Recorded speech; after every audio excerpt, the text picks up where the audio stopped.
Welcome students, welcome back to your channel Gohar Helping Hand। General science class 9 chapter number 1 to 6 जो कि आपके class 9 में included है students. इसके अंदर से चैप्टर नंबर 1, चैप्टर नंबर 2 और चैप्टर नंबर 6 जो है ये वो चैप्टर थे जिनके आपको गोहर हेल्पिंग हैंड के according short questions and MCQs दिए गए थे प्रिपेयर करने के लिए।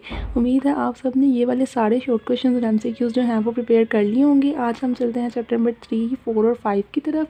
वैसे तो मेरा काम था कि सिर्फ आपको MCQs और शॉर्ट कंप्लीट करवा दिए जाए जो इंपॉर्टेंट चैप्टर हैं उनके, लेकिन कुछ स्टूडेंट्स की रिक्वेस्ट आ रही थी कि प्लीज़ मैम लेक्चर जो है वो कंटिन्यू करें, तो इसी वजह से मैंने सोचा क्यों ना आपको चैप्टर नंबर 3, 4 और 5 इनके पेपर जो है जितने जितने पेजेस आ रहे हैं सारे आपको सीरीज़ वाइज सीक्वेंस के अंदर कंप्लीट कवर खुद याद करवाए जाए। तो चलते हैं, आज हम कवर करेंगे चैप्टर नंबर 3। शुरू से स्टार्ट करते हैं पेज नंबर 29 से। So let's start the lecture. अपनी अपनी कॉपीज़ और पेंसिल्स खोल लें और मेरे साथ जो है वो अच्छी तरह पढ़ के याद कर लें। चैप्टर नंबर 3 आज हम पढ़ने लगे हैं बायोकेमिस्ट्री और बायोटेक्नोलॉजी। पेज नंबर है आपका 29। यहाँ से आपने स्टार्ट करना है जी। सबसे पहले ऊपर से आपका ये टॉपिक आता है, इस बाब में आप सीखेंगे। तो ये वो जो सारा टॉपिक है इसको आप अपनी बुक के ऊपर क्लियर मार्क कट कर दें कि ये आपने ना पढ़ना है ना याद करना है, इसका आपकी बुक के अंदर कोई काम नहीं है। अब हम चलते हैं टॉपिक नंबर 3.1 की तरफ जिसका नाम है मेटाबॉलिज्म। तो मेटाबॉलिज्म बच्चों पेज नंबर 29 यहाँ से स्टार्ट होगा। सबसे पहले इसके अंदर आता है तारुफ। इसको अब हम तैयार कर रहे हैं लॉन्ग क्वेश्चन के हवाले से, लेकिन इस तरह का लॉन्ग क्वेश्चन याद करेंगे कि अगर 3 से 4 शॉर्ट क्वेश्चन याद हो जाएं और उनको मिलाकर हम लिखें तो हमारा एक लॉन्ग क्वेश्चन प्रिपेयर हो जाए। यानी कि इन शॉर्ट आपने 4 लॉन्ग याद करने हैं, 4 शॉर्ट क्वेश्चन याद करने हैं। और अगर पेपर के अंदर लॉन्ग क्वेश्चन के अंदर आता है मेटाबॉलिज्म की तारीफ करने या डिफाइन मेटाबॉलिज्म, तो आप उन्हीं 4 शॉर्ट क्वेश्चंस को मिलाकर लिखें और आपका लॉन्ग क्वेश्चन कंप्लीट हो जाए। तो चलते हैं मेटाबॉलिज्म की तरफ। यहाँ से आपने सबसे पहली 2 लाइनें, तमाम जानदारों मसलन पौधों, जानवरों, फंजाई और बैक्टीरिया में सैकड़ों कीमियाई अवामिल वकूअ पज़ीर होते हैं जिन्हें मजमूई तौर पर मेटाबॉलिज्म कहा जाता है। तो ये थी आपका तारुफ या तारीफ़ या डिफ़ाइन। इंग्लिश मीडियम वालों के लिए डिफ़ाइन, उर्दू मीडियम वालों के लिए तारीफ़। इसका आपने शॉर्ट क्वेश्चन बनाना है कि डिफ़ाइन मेटाबॉलिज्म की तारीफ़ करें। तो जब आपके टॉपिक लिखने लगे हैं आपने 4 की हेडिंग रखनी है। यहाँ हम लिखते हैं चैप्टर नंबर 3, ठीक है, जो आपका आर है। हमने इंग्लिश मीडियम वालों के लिए भी जो है वो साथ साथ प्रिपरेशन करनी है और उर्दू मीडियम वालों के लिए भी। तो इकट्ठे स्टार्ट करते हैं मेटाबॉलिज्म। अब आपने इसको लॉन्ग के तौर पे और शॉर्ट के तौर पर अगर इकट्ठा याद करना है तो आपने की नोट्स बनाते हुए सबसे पहले लिखना है डिफ़ाइन, ठीक है। ये आपका शॉर्ट क्वेश्चन है डिफ़ाइन मेटाबॉलिज्म, और उसका आप आंसर लगा दें। तमाम जानदारों मसलन पौधों, जानवरों, फिंजाई और बैक्टीरिया, इनके अंदर जो सैकड़ों बहुत ज़्यादा कीमियाई अवामिल हो रहे हैं, केमिकल अमल, इन्हें हम मेटाबॉलिज्म कहते हैं। इसे एक दफ़ा पढ़ने के बाद ये आपको याद हो जाएगा और आप इसका आंसर लिख सकते हैं। अब अगर आपको लॉन्ग क्वेश्चन आएगा तो आपने डिफ़ाइन की हेडिंग देनी है, 2 डॉट लगाने हैं और नीचे वाली लाइन के दरमियान से स्टार्ट करके 3 लाइनें इन्वर्टेड कॉमास के अंदर ये वाले डिफ़ाइन के लिख देने हैं, ठीक है। आगे आ जाते हैं। आगे आपने एक लाइन ऐड करनी है, इसके बाद इसकी 2 इकसाम हैं या इसकी 2 टाइप्स हैं। तो डिफ़ाइन के बाद जो अगला क्वेश्चन आपने करना है शॉर्ट क्वेश्चन के लिए भी और जो लॉन्ग में भी, वो आएगा टाइप्स। तो आपने लिखना है मेटाबॉलिज्म हैज़ 2 टाइप्स या मेटाबॉलिज्म की 2 इकसाम हैं। उसके बाद आपने अगला शॉर्ट क्वेश्चन याद करना है कैटाबॉलिज्म। कैटाबॉलिज्म के अंदर जी आपने पढ़ना है, यहाँ से मैं आपको शुरू से पढ़ाती हूँ। अब आप यहाँ से निशान लगा लें। ये मैंने आपको 2 अंडरलाइन करके दिखा दी कैटाबॉलिज्म और एनाबॉलिज्म। ये लाइन आपने खुद से ऐड करनी है। अब आपने एक अलग शॉर्ट क्वेश्चन याद करना है, कैटाबॉलिज्म क्या है, डिफ़ाइन कैटाबॉलिज्म। अगर आपके पेपर में आता है तो आपने सेकेंड लाइन के लास्ट से जो है इंग्लिश मीडियम वालों ने स्टार्ट करना है। कैटाबॉलिज्म एक तकरीबी कीमियाई अमल है जिसके नतीजे में पेचीदा नामियाती कंपाउंड सादा कंपाउंड्स में टूटते हैं। बस यहाँ से यहाँ तक एक तकरीबी कीमियाई अमल जिसका रिज़ल्ट क्या होगा कि कॉम्प्लेक्स कंपाउंड्स यानी कि पेचीदा नामियाती कंपाउंड्स टूटकर सिंपल कंपाउंड्स यानी कि सादा कंपाउंड्स बन जाएंगे। सुनने में भी याद हो गई है, इजी सी डेफिनेशन है कैटाबॉलिज्म। और यही आपने इसकी 2 एग्जाम है लिखने के बाद हेडिंग देनी है कैटाबॉलिज्म, 2 डॉट लगाने हैं इन्वर्टेड कॉमास के अंदर लाइन के नीचे से शुरू करके यहाँ से 2-3 लाइनों के अंदर इसकी डेफिनेशन लिख के काम ख़त्म। उसके बाद लिखना है इसकी दूसरी किस्म है एनाबॉलिज्म। पेज नंबर आपने आ जाना 30 के ऊपर और पेज नंबर 30 के ऊपर सबसे फर्स्ट लाइन जो है आपकी आएगी एनाबॉलिज्म। एनाबोलिज्म क्या है? एनाबोलिज्म एक तामीरी कीमियाई अमल है। अच्छा, ये मेन डिफरेंस है तखरीबी और तामीरी कीमियाई अमल। इंग्लिश मीडियम वालों का भी कुछ होगा, देख लेना, वर्ड मेरे जहन में नहीं आ रहा। अब यहाँ तक एनाबोलिज्म एक तहरीबी कीमियाई अमल है, ठीक है। कार्बोहाइड्रेट्स का पौधों में बनना इसकी मिसाल है। ये आपकी आ गई एनाबोलिज्म की डेफिनेशन। अब जहाँ तक हमारे 3 शॉर्ट क्वेश्चन कंप्लीट हुए थे, इसके नीचे हम लिख देंगे जी एनाबोलिज्म। कैटाबोलिज्म के बाद आ जाता है एनाबोलिज्म। इसकी डिफाइन हमने अलहदा शॉर्ट क्वेश्चन बना लिया। उसके बाद इसकी मिसाल भी तो है ना, याद रखना। एनाबोलिज्म के आगे उसकी एग्जांपल है कि कार्बोहाइड्रेट्स का प्लांट्स में बनना एनाबोलिज्म की एग्जांपल है। उसके बाद आते हैं जिसमें सूरज की रोशनी, कार्बन डाइऑक्साइड और पानी को इस्तेमाल किया जाता है, इस अमल को फोटोसिंथेसिस कहते हैं। कार्बोहाइड्रेट से लेके यहाँ तक इस लाइन को भी इंक्लूड करके अगली लाइन तक ये जवाब है फोटोसिंथेसिस किसे कहते हैं, या डिफाइन फोटोसिंथेसिस। तो इस टॉपिक का 5वां जो है वो हेडिंग, इस यहाँ शॉर्ट क्वेश्चन आप लगा लें, और लॉन्ग क्वेश्चन तो आप बना ही रहे हैं सारा इकट्ठा करके। तो 5 शॉर्ट क्वेश्चन आगे अभी तक। सबसे पहले आपने लिखना है डिफाइन के बाद लिखना है इसकी 2 टाइप्स हैं। उसके बाद कैटाबोलिज्म और उसकी डेफिनेशन कि ये एक तहरीबी अमल है, इसमें ज़्यादा कंपाउंड टूटते हैं और सादा कंपाउंड बनते हैं। फिर एनाबोलिज्म, ये एक तामीरी अमल है और इसके अंदर कार्बोहाइड्रेट्स के पौधों में बनते हैं। और फिर फोटोसिंथेसिस, सूरज की रोशनी में बनता है कार्बोहाइड्रेट, इसे फोटोसिंथेसिस कहते हैं। अभी तक कितना ईजी हो गया याद करने में। आगे आ जाते हैं। फिर आगे आपने लास्ट लाइन, ठीक है, एनाबोलिक और कैटाबोलिक अवामिल के मजमूए को मेटाबोलिज्म कहते हैं। ये समराइज लाइन है, आखिरी लाइन, यानी कि खुलासा बात को ख़त्म करना। तो ये लाइन आपने समराइज लाइन याद रखनी है। ये आपकी थी लास्ट लाइन, यहाँ पे आपका टॉपिक हो जाएगा ख़त्म। तो आपके अंदर जब पेपर के अंदर मेटाबॉलिज्म आता है और आपको सवाल लॉन्ग नहीं याद होते, तो मैंने आपको आसान तरीका बता दिया है कि आपने 5 शॉर्ट क्वेश्चन अपने दिमाग में रखने हैं। पेपर में जाने से 5 मिनट पहले ना आपने ये स्टिकी नोट बना के यहाँ पर चिपका लें अपनी टॉपिक के शुरू के अंदर। उस स्टिकी नोट के अंदर लिखे 5 शॉर्ट इन 1 लॉन्ग, ठीक है। स्टिकी नोट के ऊपर लिखते हैं 5 शॉर्ट इन 1 लॉन्ग। 5 शॉर्ट कौन कौन से हैं? मेटाबॉलिज्म टॉपिक, यानी कि define, types, catabolism, anabolism, photosynthesis, और लास्ट पे समराइज्ड लाइन, यानी कि आखिरी लाइन खुलासा। समराइज्ड लाइन क्या थी कि कैटाबॉलिक और एनाबॉलिक अवामिल के मजमूए को, सम को मेटाबॉलिज्म कहते हैं। बोलने में ही लाइन याद हो गई है, मेरे से सुन के ही आपको लाइन याद हो गई है। तो ये बस पूरा का पूरा आपका बन गया पहला लॉन्ग, मेटाबॉलिज्म का लॉन्ग, इस चैप्टर के अंदर से, बायोकेमिस्ट्री और बायोटेक्नोलॉजी के अंदर से। अगर आपको पेपर के अंदर आएगा, आपने सिर्फ ये 5 शॉर्ट याद रखने हैं कि मैंने इसके अंदर ये वाले 5 शॉर्ट इकट्ठे करके डालने हैं और लिख देने हैं। तो ये आपका आएगा 4 नंबर का क्वेश्चन बन के आएगा। अगर ये आएगा तो 5 नंबर वाला क्वेश्चन भी आता है, 4 नंबर वाला क्वेश्चन भी आता है, दोनों आएंगे चैप्टर नंबर 3 में से पेपर के अंदर 2026 में भी, और आगे सालों में भी जो पेपर होंगे। जो 4 नंबर का क्वेश्चन आएगा वो थोड़ा छोटा होगा। जैसे आप ये देख रहे हैं मेटाबॉलिज्म टॉपिक देखने में भी छोटा है और आप भी इसके अंदर 5.5 शॉर्ट ही रहे हैं, तो ये वो टॉपिक है जो छोटा है, इसलिए ये हमेशा अगर आपको देंगे तो बी पार्ट के अंदर देंगे, यानी कि 4 नंबर वाले क्वेश्चंस के अंदर देंगे। और अगर जैसे लंबा टॉपिक है, जैसे आप लगा लें इस चैप्टर के अंदर से खून और उसके फाल, ठीक है, कहाँ से शुरू हो रहा है और कहाँ तक जा रहा है ब्लड ग्रुप्स के एंड तक, इतना लंबा क्वेश्चन जो आपको देते हैं वो आपको देते हैं 5 नंबर वाला क्वेश्चन। अब आते हैं जी कितनी लेंथ होनी चाहिए टॉपिक की, कितना आंसर होना चाहिए, क्या होना चाहिए, तो आपको मैं बताती हूँ। यहाँ से आपने क्वेश्चन शुरू करना है। मेटाबॉलिज्म लिखा उर्दू मीडियम वालों ने, तारीफ़ लिखी, ठीक है, इन्वर्टेड कॉमर्स लगाए, 3 लाइनों में तारीफ़ आ गई। फिर नीचे इसकी 2 एग्जाम है लाइन लिखी, फिर नीचे वाली लाइन पे कैटाबॉलिज्म लिखा, इन्वर्टेड कॉमर्स लगाए, यहाँ तक कैटाबॉलिज्म आ गया, फिर एनाबॉलिज्म लिखा, यहाँ तक आ गया। तो इस तरह एक पूरा पेज, ठीक है, यानी कि आप लोगों का एक पूरा पेज और उसके अगले पेज का यहाँ तक हाफ, 1.5 पेज के अंदर जो है वो 4 नंबर वाला क्वेश्चन आपका आना चाहिए। लंबा लंबा करके लिखना है, वर्ड्स को खोल के लिखना है, और इस तरह से आपने अपना क्वेश्चन बनाकर लिखना है। ये थी आपके लिए इम्पोर्टेंट टिप्स। प्रेजेंटेशन से और राइटिंग से मार्क्स इंक्रीज़ होते हैं, ये बात बिल्कुल 100% करेक्ट है। बोर्ड पेपर के अंदर आपकी ज़्यादातर जो है वो प्रेजेंटेशन और हेडिंग लिखी जाती है। अब अगर आप सीधा सीधा एज इट इज़ जैसे बुक में लिखा हुआ है यहाँ से बगैर कोई लाइन काट किए, जबकि देखिए मैंने यहाँ पे 2 लाइंस काट दी हैं, अगर आप एज इट इज़ यहाँ से शुरू करते हैं और आ जाएं जी यहाँ तक, पूरा पैराग्राफ ऐसे बोर्ड में पेपर में छाप के आ गए हैं और 4 नंबर का क्वेश्चन है।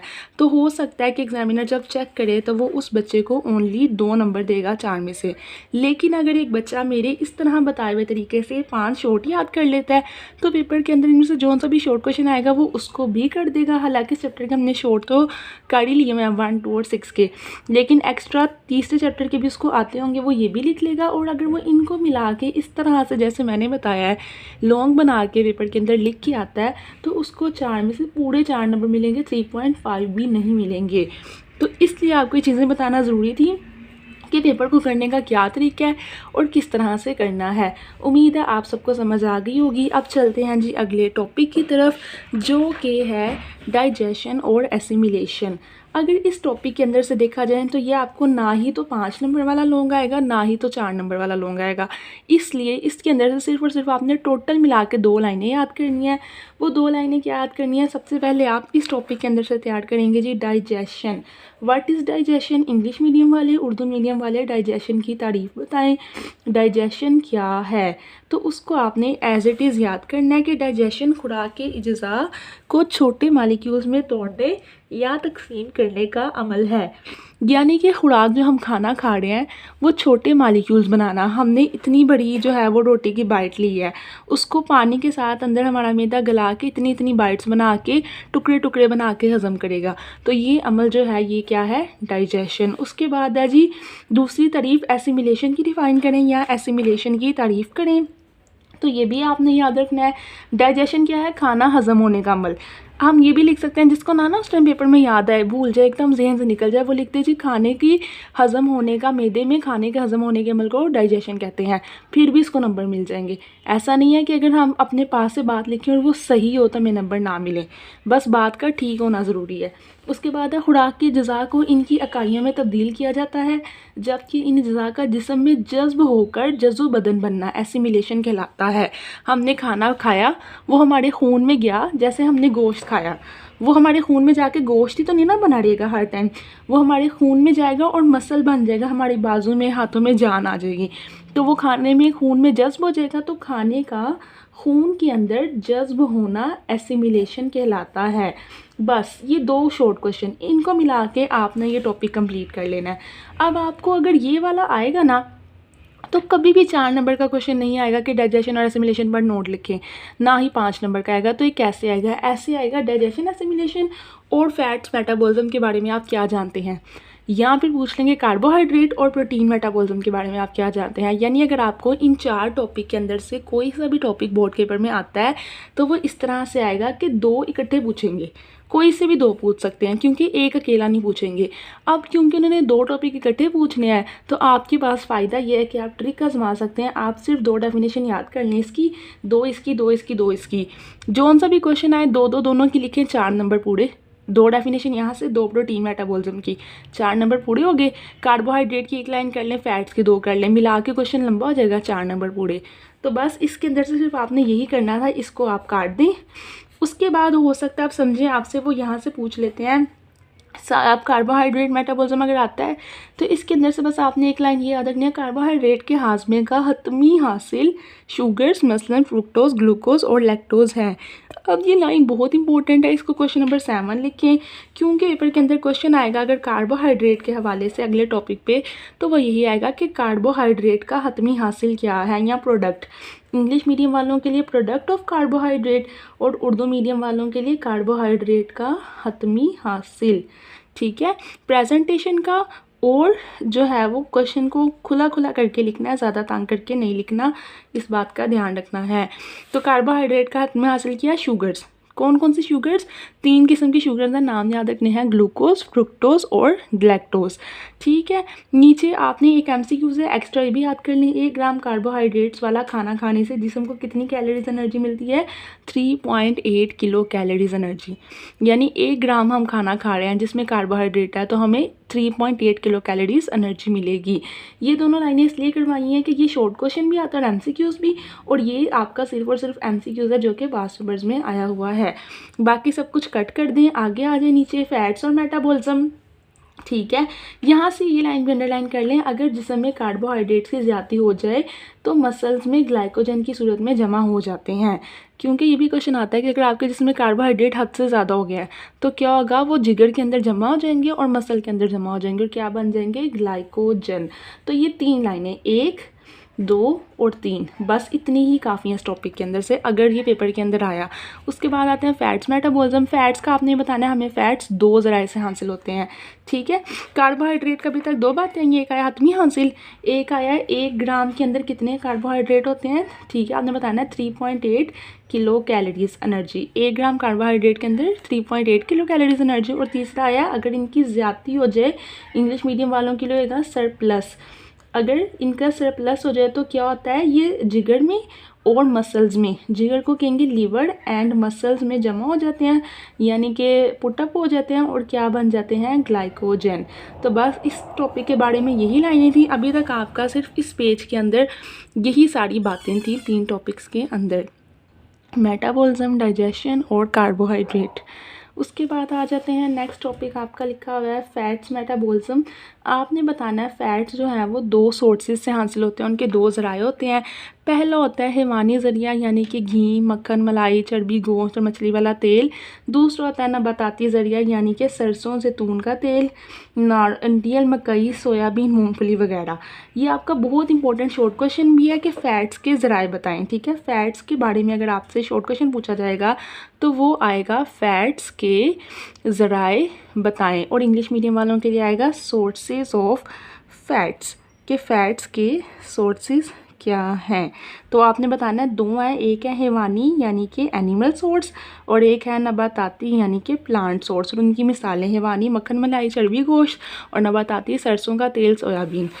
ठीक है, उसके बाद फैट्स की हाजमे का हासिल, अब इसके बारे में भी यही पूछेंगे, इसका प्रोडक्ट क्या है, इंग्लिश मीडियम वालों के लिए अगला क्वेश्चन, और उर्दू मीडियम वालों के लिए पूछेंगे इसका हासिल क्या है। तो इसका प्रोडक्ट आपका है जी, इसका प्रोडक्ट है ग्लिसरॉल और फैटी एसिड।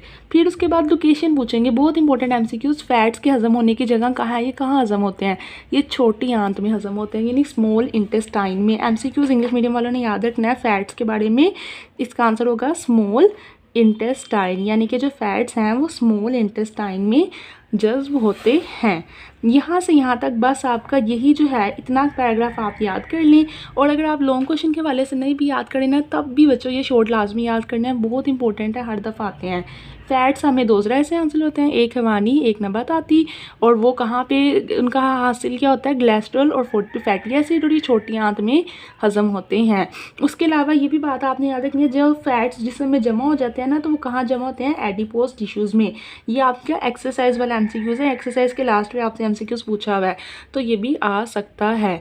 बस यहाँ से यही करना था। आगे आ जाए प्रोटीन मेटाबॉलिज्म। प्रोटीन के हाजमे का अमल मैदे में शुरू होता है। अब लोकेशन आ गई है ना, ठीक है, आगे आ गया प्रोटीन। तो प्रोटीन की लोकेशन क्या है, मैदा। जैसे फैट्स की थी छोटी आंत यानी स्मॉल इंटेस्टाइन, इस तरह प्रोटीन के हजम होने की लोकेशन है स्टमक यानी कि मैदा। ये बात आपने याद रखनी है। दूसरा, जो प्रोटीन हजम नहीं हो रही, जो हजम हो रही है वो तो मैदे में जा रही है, जो नहीं हजम हो रही वो क्या कर रही है, वो एंजाइम्स बन के अमाइनो एसिड में तब्दील हो जाती है। ठीक है, जो नहीं हो रही वो क्या कर रही है, एंजाइम्स बन रही है और अमाइनो एसिड बनती जा रही है। बस यहाँ तक आप ये 2 लाइनें कर लें, इतनी ही काफ़ी हैं। तो 1, 2, 3, 4 ये चारों टॉपिक मिला के आपने टोटल कहाँ से शुरू करने हैं जी, यहाँ डाइजेशन, एसिमिलेशन, कार्बोहाइड्रेट का प्रोडक्ट, उनके 1 ग्राम से इतनी एनर्जी ज़ाती से जो है वो लीवर और मसल में जमा होना, फैट्स के ज़राए हैवानी नबाताती, उनका प्रोडक्ट किया है वो स्मॉल इंटेस्टाइन में जज्ब हो रहे हैं, और प्रोटीन स्टमक में जज्ब हो रही हैं, और जो नहीं जज्ब हो रही वो क्या कर रही हैं, एंजाइम्स बन रही हैं या अमाइनो एसिड।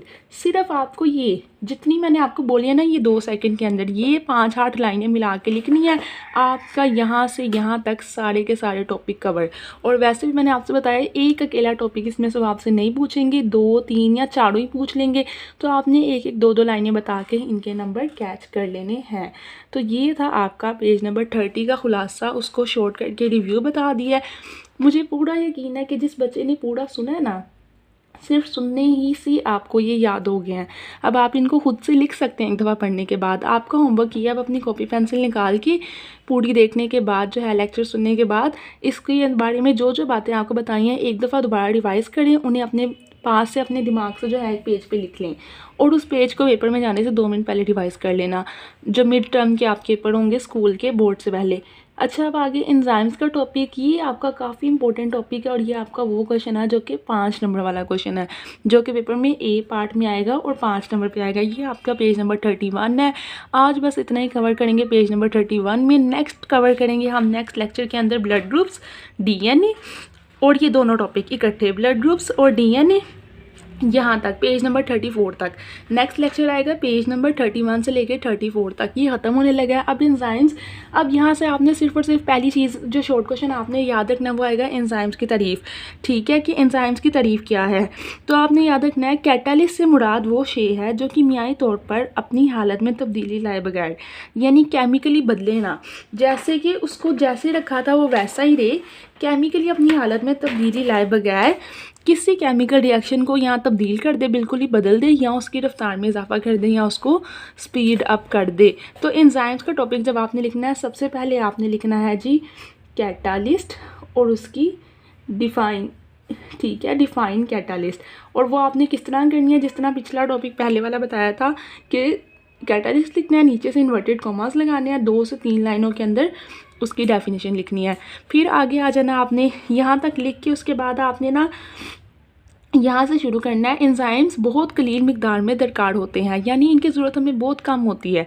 जैसे विटामिन होते हैं ना, अगर आप विटामिन की रोज़ की 1 गोली भी खा लो ना तो आप 6 महीने मुसलसल खा के बीमार हो जाओगे, क्योंकि उनकी ज़रूरत बहुत ज़्यादा है, पर एक हद तक, उससे ज़्यादा नहीं खा सकते, लाजमी चाहिए। अगर ना होंगे तब भी बीमार हो जाओगे, अगर हद से ज़्यादा होंगे तब भी बीमार हो जाएंगे। इसी तरह एंजाइम होते हैं कि बहुत कलील मिकदार में चाहिए होते हैं, ये अपने अमल में मखसूस होते हैं। मसलन अमाइलेज स्टोर्च पर अमल कर सकता है यहाँ से यहाँ तक। अब इसका अगर क्वेश्चन पेपर के अंदर आएगा तो क्या आएगा, इसका क्वेश्चन आएगा एंजाइम्स की खसूसियात।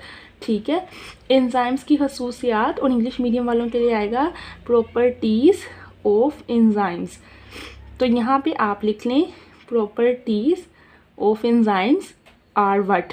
ये आपका शॉर्ट क्वेश्चन भी आ सकता है और इसी को आपने नेक्स्ट हेडिंग दे के लॉन्ग क्वेश्चन के अंदर डालना है। पहले कैटालिस्ट की हेडिंग देनी है, वो लिखना है, फिर लिखना है एंजाइम्स की खसूसियात, नीचे 2 पॉइंट बनाने हैं। पहला पॉइंट ये हो जाएगा और दूसरा पॉइंट ये हो जाएगा, और ये उसकी मिसालें अमाइलेज और स्टोर्च पर अमल कर सकता है। ठीक है, अब 2 लाइनों के अंदर तो ये पहला पॉइंट, ठीक है, पहला पॉइंट क्या है, एंजाइम्स बहुत कलील मिकदार में दरकार होते हैं, और दूसरा पॉइंट आपका क्या आएगा कि एंजाइम्स अपने अमल में मखसूस होते हैं, जैसे अमाइलेज स्टोर्च पर अमल कर सकता है। इस तरह एंजाइम्स की खसूसियात की हेडिंग दी, नीचे 2 लाइनें लिख दी। उसके बाद नीचे आ जाए, फिर आपने लिखना है जी सबस्ट्रेट, और क्वेश्चन बनेगा what is substrate, short question कि व्हाट इज़ सबस्ट्रेट, सबस्ट्रेट क्या है। अब बताना है सबस्ट्रेट है क्या, वो चीज़ जिस पर कोई एंजाइम अमल करता है। ठीक है, वो अशिया जिस पर एंजाइम अमल करता है सबस्ट्रेट कहलाती हैं। उसके बाद आपने लास्ट कर ली, कुछ एंजाइम्स को कैटाबॉलिक प्रोसेस की अदायगी के लिए बाज़ दूसरे कंपाउंड्स की ज़रूरत होती है, जिन्हें कोएंजाइम्स कहते हैं। कोएंजाइम्स नॉन प्रोटीन मादे हैं। तो इस तरह से ये आपका क्वेश्चन बन गया कि कोएंजाइम्स क्या है, या कोएंजाइम्स के बारे में आप क्या जानते हैं। सिर्फ इतना, ये 4 शॉर्ट क्वेश्चन। ठीक है, ये मैंने उन बच्चों के लिए बताया जिनको जनरल साइंस याद नहीं होती, मुश्किल लगती है, जिनसे पूरे पूरे लॉन्ग क्वेश्चन नहीं याद होते, तो उनके लिए सबसे आसान चीज़ बच्चों क्या बन गई है कि 1 2 3 4, सिर्फ ये 4 short question, question number 1, question number 2, ठीक है, क्वेश्चन नंबर 3 और क्वेश्चन नंबर 4, ये 4 शॉर्ट क्वेश्चन आप याद कर लें। इस पूरे टॉपिक में से सवाल ये है, आंसर ये है। और अगर आपको लॉन्ग के अंदर 5 नंबर चाहिए तो आप हेडिंग दें, नीचे इन्वर्टेड कॉमास लगाएं और प्यारा प्यारा करके थोड़ा खुला खुला करके ये 4 शॉर्ट क्वेश्चन छाप दें, और आपके 5 नंबर पक्के हैं। पूरा टॉपिक आप ना याद करें, कितनी लाइनें तो बीच में छूट गई हैं, कट हो गई हैं, और टॉपिक आसान हो गया है। तो ये था आज का लेक्चर गौहर हेल्पिंग हैंड का, पेज नंबर 29 से लेके पेज नंबर 31 तक। उम्मीद है आप लोगों को समझ आई होगी, अच्छा लगा होगा। पूरी वीडियो देखा करें, चैनल को सब्सक्राइब करें, वीडियो को लाइक करें, और कमेंट के अंदर बताएं कि आपको नेक्स्ट लेक्चर चाहिए कि नहीं चाहिए, पेज नंबर 31 से लेके 34 तक। अब आपके सिर्फ और सिर्फ गौहर हेल्पिंग हैंड की स्कीम के अकॉर्डिंग 3 चैप्टर तैयार करने वाले रह गए हैं। चैप्टर नंबर 3, 4 और 5 इन 3 चैप्टरों को ना बच्चों इस तरह, एक चैप्टर में ज़्यादा से ज़्यादा मेरा ख्याल है 6 दिन लग जाएंगे। अगर हम रोज़ के 3-4 पेजेस तैयार करते हैं, 2 से 4 टॉपिक, तो 6 दिन जो है वो 6 डेज़ तकरीबन एक टॉपिक के लग रहे हैं डेली, एक चैप्टर के तो इस तरह आपके 3 वीक के अंदर अगर आप 6 दिन हफ्ते में, एक दिन संडे की आप ऑफ रख लो, और अगर आप 6 दिन दो तो 3 दिनों में 3 वीक्स के अंदर 3 दिन नहीं 3 वीक्स के अंदर आपके चैप्टर नंबर 3, चैप्टर नंबर 4 और चैप्टर नंबर 5 कंप्लीट तैयार हो जाते हैं। कंप्लीट का मतलब लॉन्ग मिला के शॉर्ट और एमसीक्यूज़, और पढ़ाने का तरीका यही होगा कि आपको लॉन्ग शॉर्ट एमसीक्यूज़ सब कुछ जैसे आज के टॉपिक में कवर हुए हैं इस तरह ही कवर हुआ करेंगे, और आपकी बुक के 75 में से 75 मार्क्स में से एक भी नहीं कम आना, 75 आउट ऑफ 75 ही आएगा इंशाल्लाह ताला। तो चैनल को सब्सक्राइब करना है, वीडियो को लाइक करना है, और कमेंट के अंदर बताना है कि टीचर हमने आपसे ही साइंस की तैयारी करनी है अपने पेपर की। चैप्टर नंबर 1, 2 और 6 बार बार मैं कहती रहती हूँ, हर वीडियो में करवा चुकी हूँ सीरीज़ के थ्रू। 12 डेज सीरीज़ जो है पीछे शुरू की थी गोहर हेल्पिंग हैंड के मेंबर ने, जिसके अंदर उन्होंने काफ़ी दिन लगा लिए थे, 12 से ज़्यादा ही, लेकिन काम पूरा हो गया था, इसलिए मैंने ज़्यादा लंबा किया था कि बच्चों को याद होने में टाइम चाहिए, वो टाइम लें और अच्छी तरह याद करें, बस सर से ना उतारें। तो 1, 2 और 6 के सिर्फ शॉर्ट और एमसीक्यूज़ करने थे वो हम कर चुके हैं, 3, 4, 5 के लॉन्ग शॉर्ट एमसीक्यूज़ सब करेंगे, और इंशाल्लाह आपकी बुक में से हर चीज़, हर क्वेश्चन आपको याद होगा पेपर वाले दिन, और बेस्ट मार्क्स लेके आने हैं। खुदा हाफिज़।